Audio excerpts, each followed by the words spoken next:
Hello and welcome to American Catholic History, brought to you by the support of listeners like you.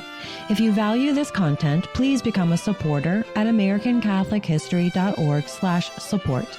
I'm Noelle Heaster-Crow. And I'm Tom Crow. We say it every episode because we really mean it. Thank you to our supporters. We really couldn't keep doing this without you. Yes, thank you sincerely.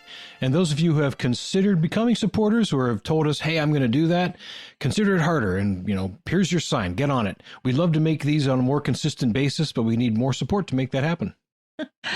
Well, yes. And if you're not yet a supporter, look us up on Locals or Patreon to see our support levels and the perks we offer. Get details at americancatholichistory.org/support. Also, thank you for the reviews you leave on Apple, and especially those 5-star ratings. They let Apple know that this is a great podcast and that more people should find it. Yes, indeed. So, all that said, on with the show. Yes, today we're talking about Andy Warhol, who was among the most significant artists of the 20th century. Now, we're not claiming that his art always made a positive impact, just that in terms of overall impact, good or otherwise, it's hard to argue that any other 20th century artist was more influential than Warhol. Right. He was one of the main movers of the pop art movement of the middle and late part of the 20th century, and his use of colors plus his use of commercial logos and packaging, pop culture, images, and icons, it really heralded something new in art. He also was known for how ardently he chased fame and notoriety. His own fame, plus being near and associated with other famous people. Doesn't sound like a description of a good Catholic boy. Well, we're not saying he was a good Catholic boy. He was Catholic, and his Catholic faith was an important part of his life until his dying day. But it certainly didn't shine through all of his lifestyle. Yeah, no, his lifestyle. Yeah, his lifestyle was, well, to use a word you like, fraught in many ways. Yes. Yeah, and actually his story reminds me of another God-haunted artist who we talked about, Jack Kerouac. There are parallels: a devoted Catholic mother, trouble with his father, obvious talent for the arts, a desire to break the norms and chase pleasures, but a deep-seated Catholicism that just sort of undergirded everything. It is an interesting thing about Catholic artists. So let's get into all of that as we tell Andy Warhol's story. Yeah, that sounds good. So Andy Warhol was born Andrew Warhol Jr. on August 6, 1928. He was the youngest of his parents' 4 children. The eldest, the only daughter, died in infancy. Andrew and his 2 brothers, Paul and John, grew up in the Oakland neighborhood of Pittsburgh, Pennsylvania. Their parents, Andrei and Julia Warhola, were immigrants from what is now northeastern Slovakia. They were both devout Byzantine Catholics, and they raised their children in that tradition. They attended the Divine Liturgy every Sunday, walking to St. John Chrysostom Church in the Ruska Dolina neighborhood of Pittsburgh. Anyone who has driven through Pittsburgh on I-376 has seen this church. If you're driving east on 376, away from downtown, just a little ways before you get to the Squirrel Hill Tunnel, you pass a valley with a neighborhood and a large light brown brick church that's facing 376, topped with onion domes and 3-bar crosses. That's the one. Anyhow, Andrew was impressed, as I'm sure were hundreds or thousands of other youths, by the enormous iconostasis or icon screen which separates the congregation from the sanctuary. St. John Chrysostom has a very high ceiling, and its iconostasis is massive, with nearly 4 dozen different icons within it. From a young age, he also endured several severe illnesses. Among them was Sydenham's chorea, or St. Vitus's dance, which is a neurological disorder that causes involuntary movements all over the body. This chorea may have been a side effect of scarlet fever because for the rest of his life he suffered from skin discoloration and blotchiness, both of which can be side effects of scarlet fever. But due to these illnesses, he was home and bedridden a lot as a child. His mother would bring him comic books, paper, and drawing implements. He also would listen to the radio and collect magazine clippings of famous people. Developing an interest in pop culture and the cult of fame at an early age. Yeah, really. His father, who was a laborer, some say construction worker, some say coal miner, he may honestly have been both at different points, recognized Andrew's interest and talent for illustration and began to set aside money to pay for Andrew to go to college for art. Unfortunately, Andre died in an accident when Andrew was just 13. Before he died, he charged his second son, John, who was 3 years older than Andrew, to make sure Andrew got a college education. He told John to do this for Andrew because he's going to be successful someday. Prescient, even if Andre may not have appreciated the sort of success that Andrew eventually found. But John heeded his father's dying words. The money Andre had saved helped pay for enrollment at the Carnegie Institute of Technology, now Carnegie Mellon University, where Andrew studied commercial art. While in college, he made one of the great breakthroughs that propelled his later career. He developed a technique of blotted line ink drawing, which allowed him to make multiple images that were basically the same, but, allowed him to make variations on that theme. He could mass produce images with minor variations. And if you know Andy Warhol's work, you know this was an important moment in his career. After college, he moved to New York, and this is where his art and, lifestyle took off. Yes, but one of his first moves was to change his name slightly. Rather than Andrew Warhol, he simplified it to Andy Warhol. Warhol became an illustrator and designer. His success came rapidly. In short order, he had his own studio and his own gallery shows. Through the 1950s, his fame grew, and then in the 1960s, he was everywhere. He was producing pieces of art at a prodigious pace. Everything from drawings to paintings to silkscreen prints to films. His subject matter included product packaging, like his famous prints of Camel's soup cans and a stack of Brillo boxes. But he also engaged in explorations of the human body and its movements, including exhibitions of performance art and some very unsavory, immoral films.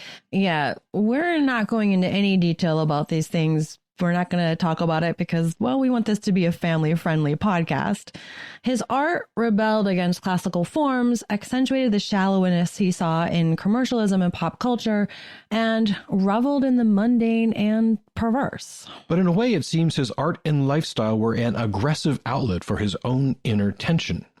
Yeah, so inner tension. One thing we haven't mentioned yet, and again, keeping this family friendly, that he had this very public homosexuality. Now, we must note that he insisted to his dying day that he never once personally engaged in sexual activity, and his closest associates back up this claim. But his art and what he personally produced show that perversity was not foreign to him. Sex, drugs, and all manner of experimentation, it was happening all around him, in his studio, among his friends and associates. He encouraged it and he recorded it. He was a fixture at notorious nightclubs like Studio 54. He was often in attendance at the swankiest and most important parties, outfitted in his trademark clear plastic frame glasses and platinum blonde wig. And when he wasn't invited, he found out who was invited instead of him and would hold it against them. Yes, friends say he could be vindictive and backbiting when things didn't go his way. But this public persona of hedonism and grasping was very different from the struggle that was going on inside. For one, no one but a very few close friends knew that he remained, a virgin throughout his life. For another, everyone was shocked to find out that he continued praying and going to church. Right. He hadn't left his family and his religion behind him in Pittsburgh. He had his mother come to live with him in 1951, and she stayed with him until her death in 1971. His mother, again a devout Byzantine Catholic throughout her life, undoubtedly prayed ardently for her son and exhorted him to amend his ways. His ways did change a few years before she died. In 1968, Warhol was shot at point-blank range by a deranged radical feminist who had tried to sell him a script for a film. He declined to purchase it. She shot him in the abdomen. He nearly died, but multiple surgeries and weeks in the hospital saved his life. However, the bullet had damaged 7 organs, including his lungs, stomach, liver, spleen, and gallbladder. He was forced to wear a corset for the rest of his life to keep all of his organs in the right place. He recalled later pledging to God that if he survived, he would go to church more regularly. And so he did.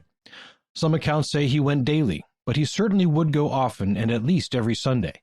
He didn't always go for Mass, and when he did go to Mass, he did not receive communion. He respected the sacrament too much for that.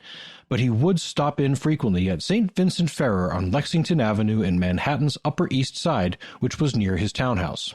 St. Vincent Ferrer is the headquarters of the Eastern Province of the Dominican Friars in the U.S., and it is a absolutely beautiful church. We had the opportunity to visit it when we were in New York last December, and I can understand why he would want to spend time there. Oh yeah, it is gorgeous and so peaceful. But it's also the architectural and artistic opposite of St. John Chrysostom. St. John is Romanesque, and it is bright and airy inside with brightly colored icons.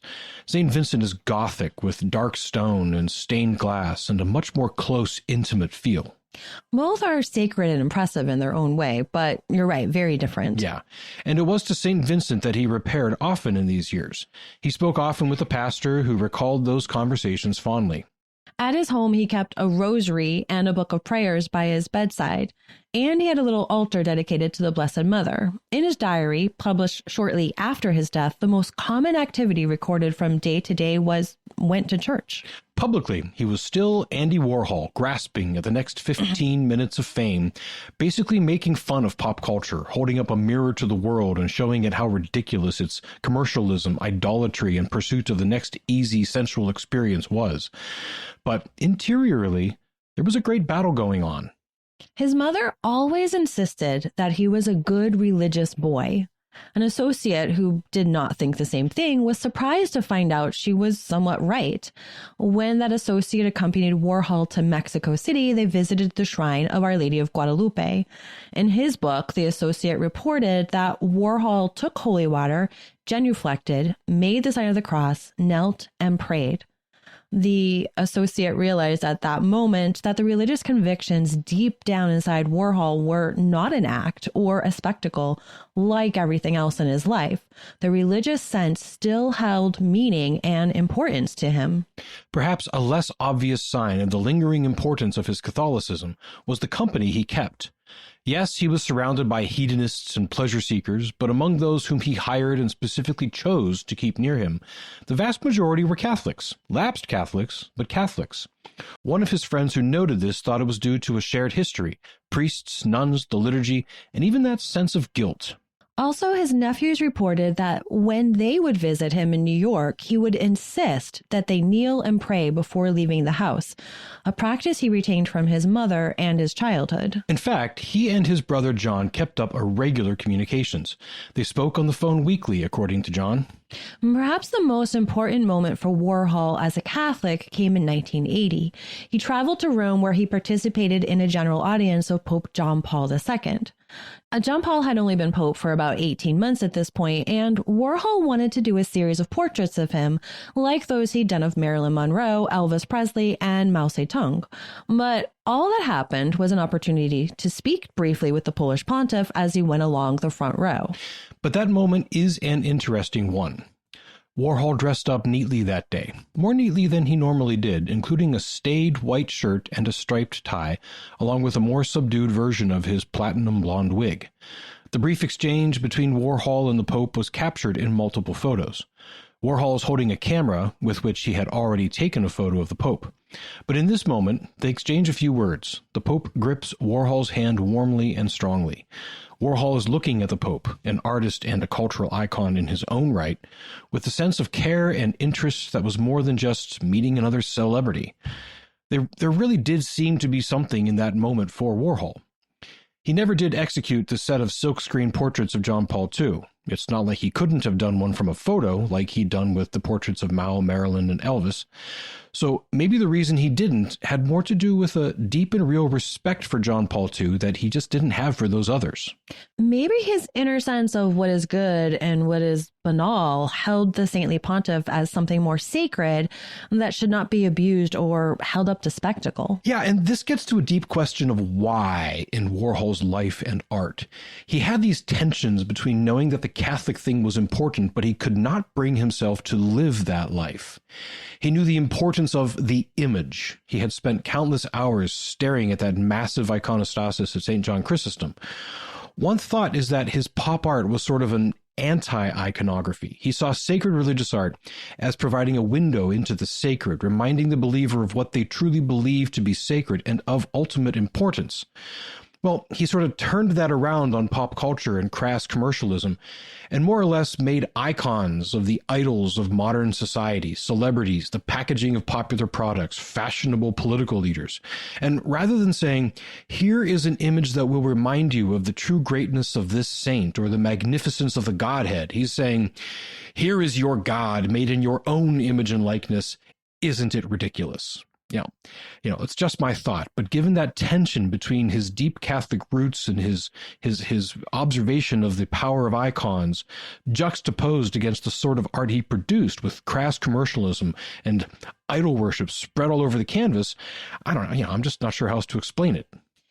And there was that other art, the purely observational pieces, the films of people living their lives in different ways or just sleeping, the 8-hour film of sunrises and sunsets, the films of the people who came to the parties at his studio, the drawings of nudes. So there was also a strain of simply capturing nature and life as it is and showing it back to the world. Yeah, and the effect of those could be calming, as with the sunrises and sunsets, or jarring and uncomfortable, as when people viewed the 6-hour film of a man sleeping or of unsavory behavior taking place at his parties. But his art included more obviously religious themes after he was shot in 1968. Among the subjects chosen, he painted a series of skulls, more or less like the memento mori of Renaissance art. And then in 1984, he accepted a commission to do a series of paintings based on Leonardo da Vinci's masterpiece, The Last Supper. Warhol did nearly 100 variations on the famous painting, including some that used well-known corporate logos to make a point. In one, he used the Dove soap logo to imply the Holy Spirit, along with the GE logo to imply that Jesus is the light of the world. In another, the Wise Snack Foods logo is included, associating Jesus with wisdom. In many of them, the entire image is rendered in black, with various colors filling in the white space. A bunch of them are details of Jesus or groups of the apostles colored in different ways. The body of the work debuted at a gallery in Milan that is directly across the street from the monastery where Da Vinci's original resides. The series far exceeded the expectations of its patron. He thought it denoted an obsession with the image of Christ at dinner with his friends on the night before he died. It caused quite a stir, as could be expected, and it proved to be the last thing that Warhol did. During the stay in Italy, his health began to decline. His gallbladder, damaged by the bullet in 1968, became infected and needed to be removed. But he had a fear of doctors and hospitals, so he waited to return to New York for the operation. The procedure itself was a success, and his health initially seemed to improve. But just days after, his heart gave out, and he died of cardiac arrest on February 22, 1987, at New York Presbyterian Hospital. He was only 58. His two brothers, Paul and John, brought his body back to Pittsburgh, where he had a Catholic funeral at Holy Ghost Byzantine Catholic Church. Afterward, he was buried near his parents in St. John the Baptist Cemetery in Bethel Park. On April 1, 1987, a memorial mass, attended by thousands, was held at St. Patrick's Cathedral in New York City.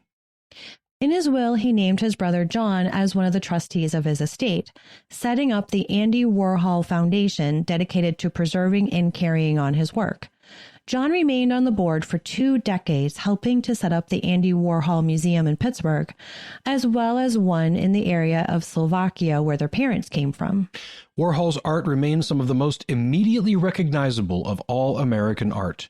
If you ever fly through the Pittsburgh airport, you'll be hard-pressed not to see some reproductions of his works, including brightly colored donuts, Elvis, Marilyn Monroe, and other works. The Andy Warhol Museum on Pittsburgh's North Side houses the largest collection of his works in the world and is the largest museum dedicated to one artist in North America. There's even the Andy Warhol effect within Photoshop if you want that garish look to emphasize your photos. Warhol's impact on art and the way graphic designers and illustrators approach their work really can't be overstated. But was it all for the good? What among his output is truly good art, and how much was he just aggressively ridiculing what he saw as a shallow, crass culture unmoored from what is really important? In that case, buyer beware. He was kind of Andy Kaufman before Andy Kaufman, but unlike Kaufman's absurdities, the world looked at Warhol and said, "Yes, I want that." There's no sugarcoating the problems with his public life. We sort of glossed over them. Yeah, a lot of them. He participated in and encouraged many immoral behaviors in others. But before his end, he seemed to be having second thoughts deep down about what was really important. We talked about Jack Kerouac at the opening of this episode. Kerouac died even younger than Warhol, just 47, but his life did return more or less to stability and faith. Warhol lived to 58, which is still young, but who knows? Maybe if he'd lived longer, he would have returned more fully to the faith of his parents. All we can do is pray for his soul and consider the message his pop art has for us today. This has been American Catholic History. If you enjoy American Catholic History, please become a supporter. We've got great perks for supporters. Get information on how to become a supporter and the perks at americancatholichistory.org/support. Also on our website, sign up for our newsletter, learn more about Andy Warhol, plus see about our pilgrimages and find other great stories from American Catholic history. We also love the great reviews our listeners leave. Those and the 5-star ratings help others find us. You can also email us feedback, questions, tips for episode topics, and other comments and feedback at americancatholichistory.org. You can find us on Facebook at facebook.com/American Catholic History, on Instagram at ACH_podcast, and follow us on Twitter at ACH1513. I'm Noelle Heaster-Crow. And I'm Tom Crow. Thank you once again for joining us on American Catholic History, made possible by listeners like you.